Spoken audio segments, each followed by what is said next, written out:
Assertiveness, a term that most of us have probably heard before, perhaps to describe a person with strong communication skills and the ability to secure connections with others.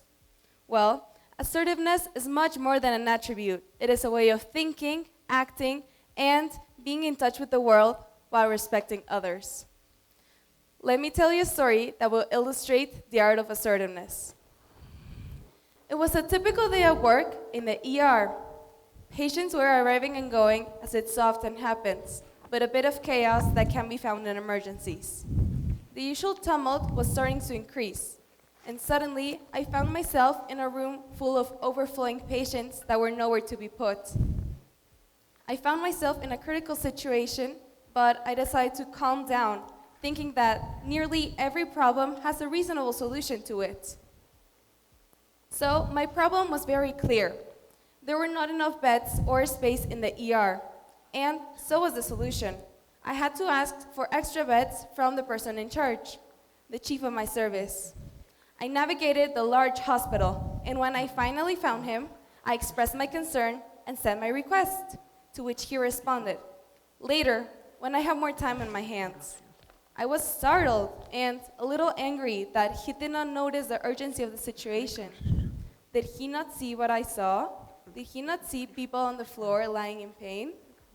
Well, I chose to trust that he would manage my request in time. Time passed and nothing changed. The ER that was designed to receive 25 patients was now holding 75. Everything was a disaster. Patients were on tables, chairs, and even on the floor, all waiting to be attended. I had to make the urgency of the situation clearer with more determination. So I approached a nurse on the floor and asked her where the chief of my service was. "Where is he?" I asked. "In a meeting," she replied. I walked straight into a conference room. The secretary even tried to stop me, but my feet kept moving. There was no time. I pushed the door open. "Hello, everyone. I'm sorry for the interruption, but I am facing an emergency in the ER. It has exceeded its capacity by over 50 patients, and we're in need of extra beds so all patients can receive the health care that they deserve. I wouldn't be disrupting the meeting if I could solve this issue on my own. But when I previously requested help, I was disregarded. At first, silence filled the room. But later, the general chief replied, "Of course. In fact, I would like to accompany you to see the situation myself. The meeting is adjourned, everyone." I took him to see the ER and the mess it had been. Later on, extra beds arrived and order was set. This is one of the many stories that my grandma has shared with me throughout my life. My grandmother, the woman who held my little hands in hers and made the world feel safe. The woman who can silence a room, not with her volume, but with her presence. The woman who has carried generations of wisdom only in her voice. She has reminded me that true strength is about standing firm in who you are. She's a great storyteller, and when she's with me, she tells me stories of her past, stories of resilience, conviction, and speaking up when necessary. I don't know if she knows the impact she's had on me, but I will always be grateful for it. And when I sometimes doubt myself, she looks at me, always full of love, and whispers, "Your voice matters. Let the world listen to it." Her words reminded me of something that I saw once in a movie called Little Miss Sunshine. You can do whatever you want. You just have to have the courage to go for it. Because in the end, strength isn't about never failing. It's about not letting fear stop you from trying. Her stories have shaped my thinking and my actions. They have shaped the person that I am becoming. Now, I'm still trying to master assertiveness day by day. And today, I hope that after this talk, you'll walk out with 5 important steps to achieve assertiveness. To make things easier to memorize, you can remember the next acronym, which is C-A-L-M-S. C.A.L.M.S. Each letter will illustrate a key point on becoming more assertive.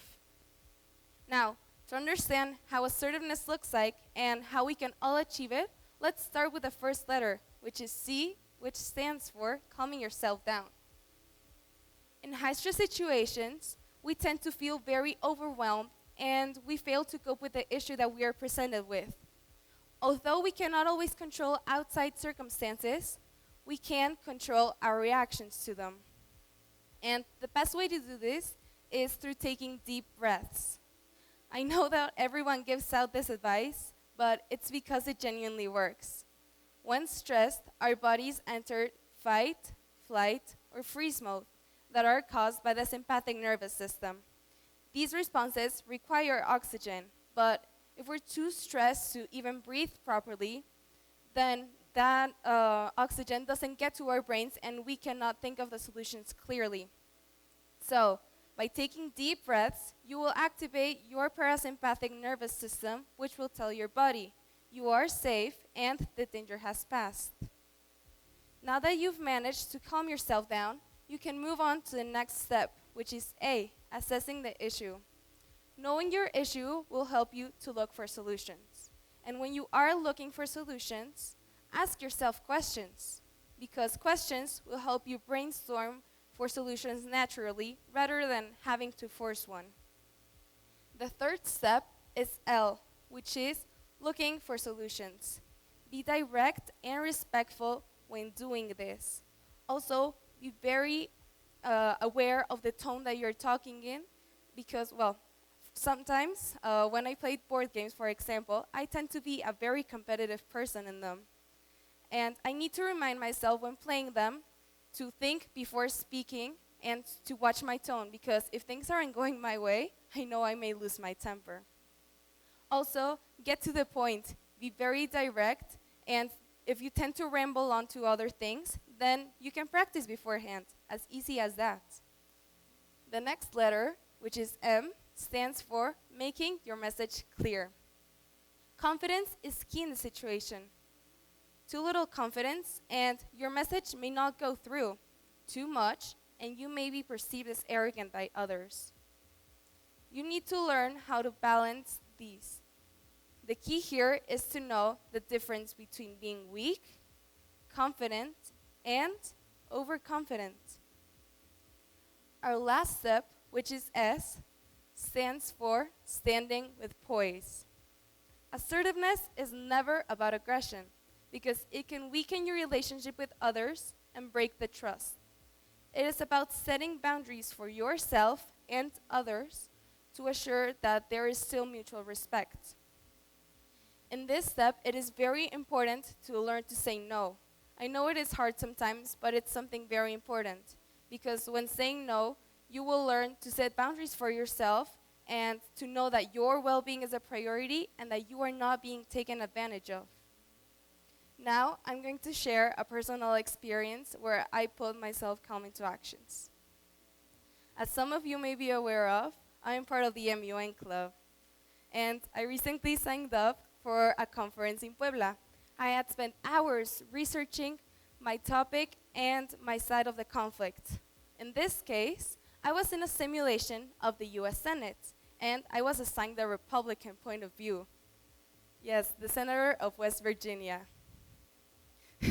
So I knew what my goal in the committee was. My goal was to make known that in West Virginia, there are several rural areas in which people cannot vote because they don't have access to the voting machines. I said my concern in the committee, and it was lost in the heat of the debate. I was concerned, and I didn't know how to act because I thought that that was something very important, so I didn't know what to do later on. I calmed down and thought, what will my grandma do in a situation like this? Because clearly, she can solve anything that is presented to her. Using calms, I first calmed down and thought that my problem probably had a solution to it. I knew I had to revoice my concern, but I didn't know how. I could interrupt the debate, or I could do it in a more subtle way. So in that moment, I opted for the more subtle way. And I knew I had to now revoice my concern and add a solution to it to make it more impactful. I could voice my concern later on the debate and wait for a bit, but if I waited, then it wouldn't be relevant.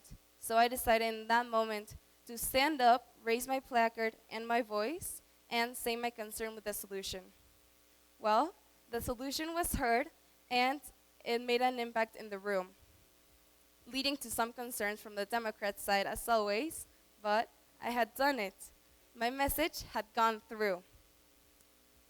This experience reaffirmed something that my grandma has always taught me.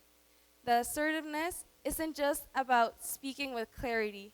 It's about navigating the challenges and knowing that your voice, your needs, and your boundaries, that they all matter. And it's not just about facing the challenges with clarity. It's about knowing when to voice your concerns and say what you want and how you want, because you know what you're talking about. So I'll leave you with this. The world needs more people who can stand their ground with poise, who can turn a conflict into a conversation, who can set boundaries while building bridges and turn conflict into conversation. Sorry I said that. And yes, thank you.